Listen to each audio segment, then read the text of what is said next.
এই যে দেখো পুরোটা কিন্তু মাখা হয়ে গেছে। তো এবার শুধু তেলের মধ্যে ছাড়ার পালা। তো তেলে ছাড়লে কি সুন্দর ফুলে ওঠে সেটাই তোমাদের দেখাবো, চলো আসো।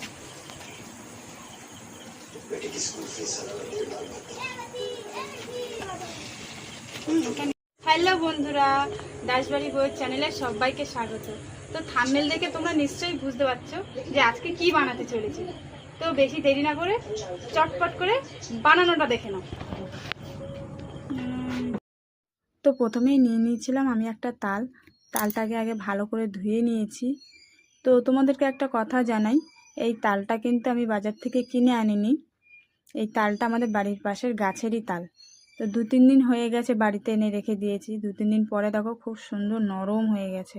তো এরপর দেখো পুরো খোসাটা আমি ছাড়িয়ে নিচ্ছি। আর বড় তাল হলে 3টে করে আটি হতো, তো যেহেতু ছোট তাল ওই জন্যে 2টো আটি হয়েছে। তো এর ভিতরে জল দিয়ে এটাকে ভালো করে চটকে নেব।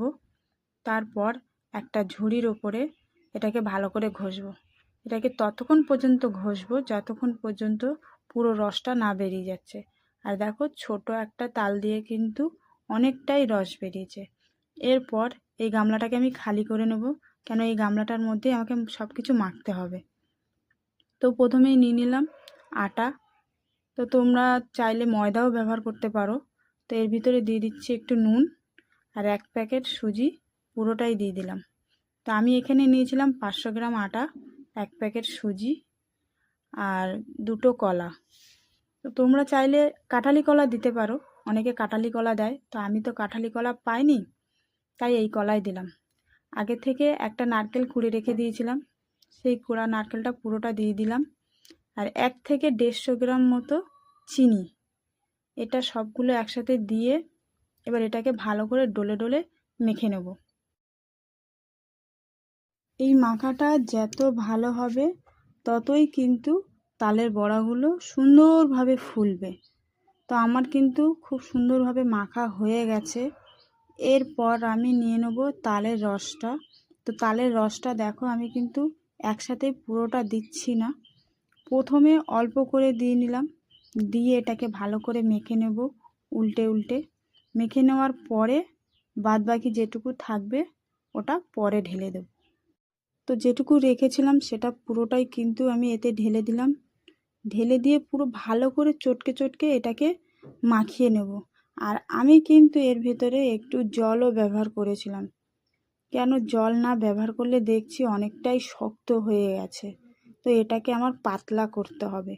পাতলা বলতে গেলে খুব পাতলা নয় আর খুব টাইটও নয়।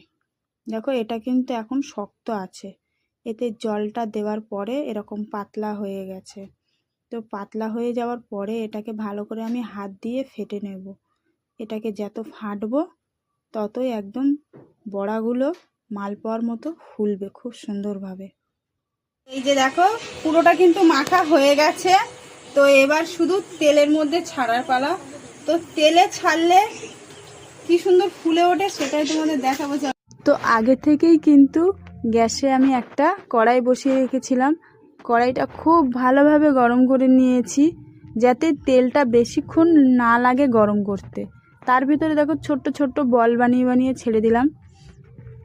তো আমি কিন্তু জন্মাষ্টমীর দিন ঠিক এইভাবেই তালের বড়া বানিয়েছিলাম। এইভাবে তালের বড়া বানালে খুব টেস্টও হয় এবং ফুলেও। তোমরাও চাইলে বাড়িতে এইভাবে বানাতে পারো, বানিয়ে দেখতে পারো, খুব সুন্দর লাগবে খেতে এবং ফুলবেও। তোমরা দেখতেই পাচ্ছ যে এই যে কত সুন্দরভাবে ফুলে গেছে। তো এখানে আমি কয়েকটা তুলে তোমাদের দেখাচ্ছি, খুব সুন্দর নরম এবং ভেতরটাও সবটা হয়েছে খুব ভালোভাবে। তো আমার এই তালের বড়া বানানো ভিডিওটা তোমাদের কেমন লেগেছে অবশ্যই তোমরা কমেন্টে জানাবে। আর এই যে দেখো ছোট্ট একটা তাল দিয়ে 1 ডেচকি বড়া তুলেছি আমি।